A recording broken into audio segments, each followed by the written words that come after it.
Hello friend, welcome to my YouTube channel. तो दोस्तों, आप सभी का हमारे यूट्यूब चैनल में एक बार फिर से स्वागत है। दोस्तों, आज के वीडियो में हम डिस्कस करने वाले हैं ईवीएस के क्वेश्चन जो कि यूपी टेट और सीटेट में पूछे गए हैं। और ये क्वेश्चन आपके लिए काफ़ी इंपॉर्टेंट है, जो कि आपके आने वाले एग्जाम में भी देखा जा सकता है इन क्वेश्चंस को। तो दोस्तों, आज का जो हमारा पहला सवाल है वो कहता है कि इनमें से कौन मानव पर्यावरण का एक घटक नहीं है। जो हमारा एनवायरनमेंट होता है, मानव पर्यावरण होता है, उनका एक घटक नहीं है। पहला ऑप्शन है भूमि, दूसरा है धर्म, तीसरा है समुदाय, चौथा है परिवार। तो बता दें कि कौन मानव पर्यावरण का एक घटक नहीं है, तो वो है हमारा ऑप्शन नंबर सेकेंड जो है वो है हमारा धर्म यानी रिलीजन। अब हम चलते हैं अगले क्वेश्चन पे। जो हमारा अगला प्रश्न है, अगला प्रश्न है पर्यावरण के अंतर्गत आते हैं पेड़ पौधे जीव जंतु आते हैं। बिल्कुल सही है। रिश्ते नाते संस्कृति भी आता है पर्यावरण के अंतर्गत, और मकान सड़कें और पूजा स्थल ये भी आते हैं हमारे पर्यावरण के अंतर्गत। तो हमारा क्या हो जाएगा, उपरोक्त सभी यानी 1 2 3 जो ऑप्शन दिए हुए हैं वो सारे आएंगे। ठीक है। अब हम चलते हैं अगले क्वेश्चन पे। जो हमारा अगला प्रश्न है, तीसरा नंबर क्वेश्चन कहता है कि ऊर्जा का जो पिरामिड होता है वो होता है, मतलब जो एनर्जी का जो पिरामिड होता है वो सीधा होता है, उल्टा होता है, अनियमित होता है, इनमें से कोई नहीं। तो जी हाँ, बता दें कि जो एनर्जी का पिरामिड जो होता है यानी ऊर्जा का, वो क्या होता है, ऑप्शन नंबर ए जो है वो हमारा बिल्कुल करेक्ट है। क्या होता है, सीधा होता है। अब हम चलते हैं अगले क्वेश्चन पे। जो हमारा अगला प्रश्न है, चौथा नंबर प्रश्न कहता है कि पर्यावरण अपघटन के कारण उत्पन्न होने वाले परिणामी खतरों में शामिल है। जो पर्यावरण के अपघटन के कारण जो भी परिणामी खतरे हैं होते हैं उत्पन्न, वो शामिल क्या है पर्यावरण अपघटन के कारण? भूस्खलन है, बाढ़ एवं सूखा है, वनों के अग्रिम दुर्घटनाएं हैं, या उपरोक्त सभी।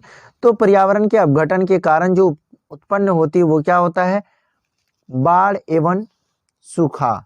ठीक है, तो ये हमारा हो जाएगा ऑप्शन नंबर सेकेंड जो है वो हमारा बिल्कुल सही हो जाएगा। बाढ़ एवं सूखा जो होता है पर्यावरण अपघटन के कारण उत्पन्न होने वाले परिणामी खतरों में क्या है, शामिल है। अब हम चलते हैं अगले क्वेश्चन पे। जो हमारा पांचवा नंबर प्रश्न है, पर्यावरण जागरूकता को बढ़ावा देने के उद्देश्य से निम्न में कौन सी प्रतियोगिता का आयोजन किया जाता है? जो पर्यावरण की जागरूकता उसको बढ़ाने के लिए उद्देश्य से हम कौन सी ऐसी प्रतियोगिता का आयोजन करते हैं जिससे कि पर्यावरण की जागरूकता बढ़ सके? ग्रीन ओलंपियाड, वन महोत्सव, या फिर पर्यावरण संबंधी प्रदर्शनी, या फिर पर्यावरण दिवस समारोह। तो आपको बता दें कि पर्यावरण जागरूकता को बढ़ावा देने के लिए हम क्या करते हैं, ग्रीन ओलंपियाड प्रतियोगिता का आयोजन करते हैं। तो ऑप्शन नंबर 1 जो है वो हमारा बिल्कुल करेक्ट है।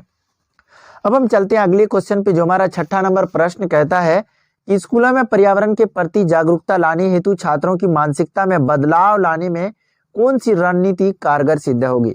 स्कूलों के जो पर्यावरण के प्रति जागरूकता लाने हेतु छात्रों की जो मानसिकता है, मतलब जो उसकी मानसिकता है, दिमाग में जो चीजें आती है उनमें बदलाव लाने में कौन सी जो रणनीति है वो कारगर सिद्ध होगी? खेल प्रतियोगिताओं का आयोजन, पाठ्यक्रम में बदलाव तथा गैर शैक्षणिक तथा रचनात्मक क्रियाकलापों में शामिल करके, या फिर परीक्षा के माध्यम से, या फिर इनमें से कोई नहीं। तो जी हाँ, बता दें कि जो छात्रों की मानसिकता उसमें बदलाव लाने के लिए क्या करना चाहिए, पाठ्यक्रम यानी कैरिकुलम में बदलाव लाना चाहिए, साथ ही गैर शैक्षणिक या रचनात्मक क्रियाकलापों में उनको शामिल करना चाहिए। तो हमारा ऑप्शन नंबर सेकेंड जो वो हमारा बिल्कुल करेक्ट है। अब हम चलते हैं अगले क्वेश्चन पे। जो हमारा अगला प्रश्न है, सातवां नंबर प्रश्न कहता है कि प्राकृतिक एवं सामाजिक संस्कृति पर्यावरण के बीच अंतःक्रिया का उदाहरण है। जो नेचुरली और जो हमारा सोशल सांस्कृतिक पर्यावरण के बीच जो अंतःक्रिया का उदाहरण क्या है? वनों की कटाई, शिकार, निर्माण कार्य, या फिर उपरोक्त सभी। तो बता दें कि प्राकृतिक एवं सामाजिक कार्य, तो कोई तो क्या होगा प्राकृतिक में आएगा, जैसे कि हमारा क्या होता है निर्माण, वनों की कटाई, फिर सामाजिक संस्कृति में हम करते हैं दोनों चीजें, शिकार भी और निर्माण कार्य भी।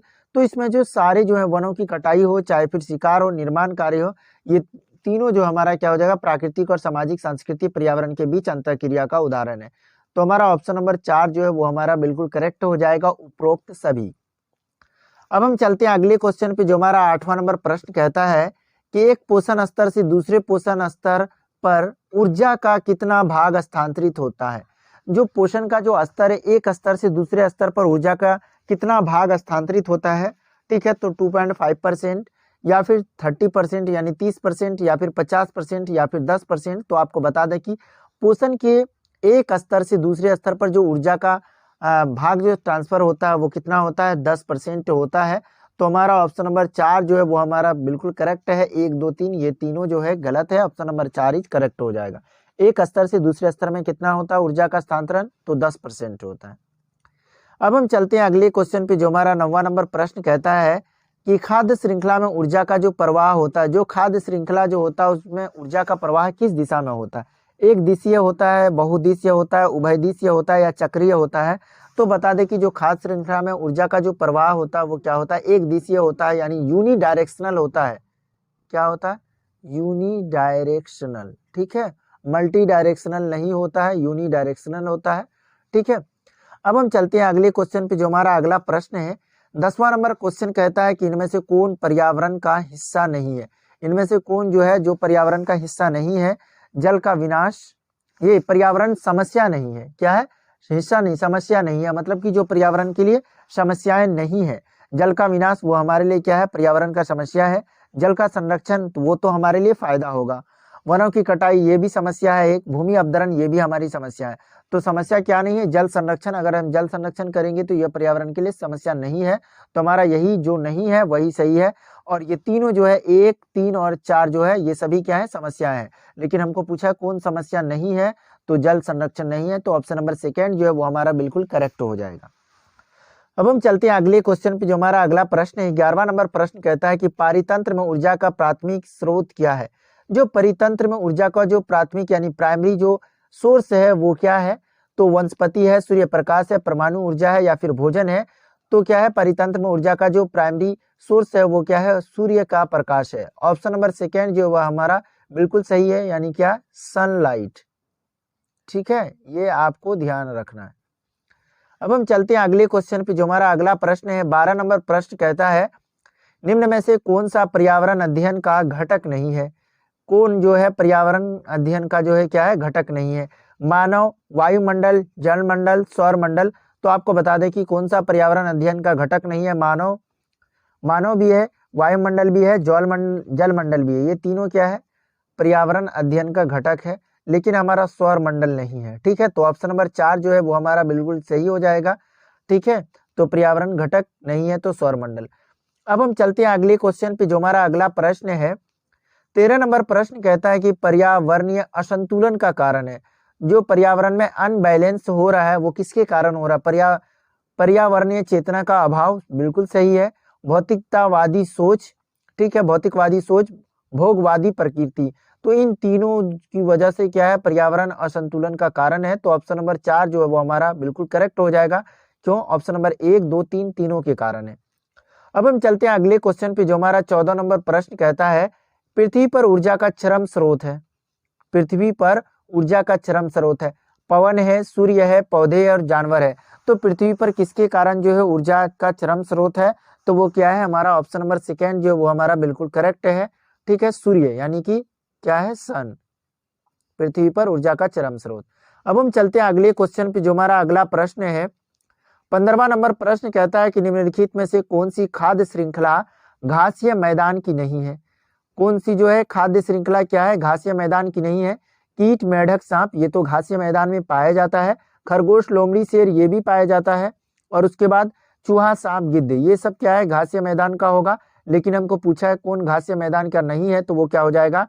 प्लावक, मछली और व्हेल ये तीनों किस में रहते हैं? पानी में रहते हैं। तो ऑप्शन नंबर 3 जो है वो हमारा बिल्कुल करेक्ट हो जाएगा। जो हमारा 17वां नंबर प्रश्न है पर्यावरण एक स्रोत है, मतलब जो हमारा इन्वायरमेंट है वो एक सोर्स है। किसका सोर्स है? अधिगम का, बिल्कुल सही। ऊर्जा का, एनर्जी का और औषधि का, मतलब दवाई जो होता है उसका। तो इनमें से सभी पर्यावरण जो है वो स्रोत है। किसका? अधिगम, ऊर्जा और औषधि तीनों का। तो ऑप्शन नंबर 4 इज करेक्ट हो जाएगा। अब हम चलते हैं अगले क्वेश्चन पे, जो हमारा 18 नंबर प्रश्न कहता है, ठीक है, चिपको नारा परिस्थिति की अस्थायी अर्थव्यवस्था किसने गढ़ा है? क्या है हमारा क्वेश्चन कि जो कह रहा है कि चिपको नारा, मतलब कि जो हमारा चिपको आंदोलन हुआ था उसमें ये नारा दिया था, चिपको नारा परिस्थिति की अस्थायी अर्थव्यवस्था किसने गढ़ा है? तो चांद प्रसाद भट्ट या सुंदरलाल बहुगुणा, श्याम प्रसाद बहुगुणा, बचनी देवी? तो बता दें कि चिपको नारा जो परिस्थिति की अस्थायी अर्थव्यवस्था है वो गढ़ा है सुंदरलाल बहुगुणा। बता दें कि सुंदरलाल बहुगुणा के नेतृत्व में चिपको आंदोलन हुआ था। कहाँ पे? उत्तराखंड में हुआ था, जिसमें लोग पेड़ों से चिपक जाते थे। अब हम चलते हैं अगले क्वेश्चन पे, जो हमारा अगला प्रश्न है 19 नंबर प्रश्न कहता है कि निम्न में कौन पर्यावरण के लिए हानिकारक है? जो हमारा इन्वायरमेंट होता है उसके लिए हानिकारक क्या है? कागज है, कपड़ा है, धातु है या प्लास्टिक है? तो जो हमारे पर्यावरण के लिए हानिकारक वो क्या है? प्लास्टिक है। तो ऑप्शन नंबर 4 जो है वो हमारा बिल्कुल करेक्ट हो जाएगा। अब हम चलते हैं अगले क्वेश्चन पे, जो हमारा 20वां नंबर प्रश्न है, पेड़ों की कटाई घटाती है। पेड़ों की जो कटाई है वो क्या घटाती है, पेड़ों के काटने से हमें क्या नुकसान होता है। तो जो पेड़ों की अगर हम कटाई करते हैं तो उससे वर्षा कम होती है, उससे वर्षा घटती है। यही हमारा ऑप्शन नंबर 1 जो है वो हमारा बिल्कुल सही है। ठीक है, पेड़ों की कटाई से। और साथ ही इसमें मृदा अपरदन का भी कुछ ये रहता है, लेकिन हम बेस्ट जो मानेंगे वो वर्षा को मानेंगे। ठीक है, कटाई घटाती है किसको, वर्षा को। अब हम चलते हैं अगले क्वेश्चन पे, जो हमारा अगला प्रश्न है 21वां नंबर प्रश्न कहता है कि ईवीएस एकीकरण है। मतलब जो ईवीएस है वो एकीकरण है, यानी इंटीग्रेटेड है किसका, परिस्थितिकी विष्णु विज्ञान या फिर विज्ञान का नहीं, विज्ञान और सामाजिक अध्ययन का ये भी नहीं, विज्ञान सामाजिक अध्ययन और पर्यावरण शिक्षा, इन तीनों का एकीकरण है, यानी इंटीग्रेटेड है। कौन, हमारा ईवीएस जो है इन्वायरमेंट स्टडीज। अब हम चलते हैं लास्ट क्वेश्चन है, जो हमारा आज का लास्ट क्वेश्चन है, वो 22वां नंबर क्वेश्चन कहता है कि जैविक पर्यावरण में शामिल है। जो जैविक पर्यावरण है उसमें क्या शामिल है, उत्पादक शामिल है, उपभोक्ता शामिल है, अपघटक शामिल है। तो क्या हो जाएगा, तो हमारा ऑप्शन नंबर 4 जो वो हमारा बिल्कुल करेक्ट हो जाएगा। जैविक पर्यावरण में शामिल जो है वो क्या है, सभी है, उत्पादक भी है, उपभोक्ता भी है, अपघटन भी है, तो सभी है।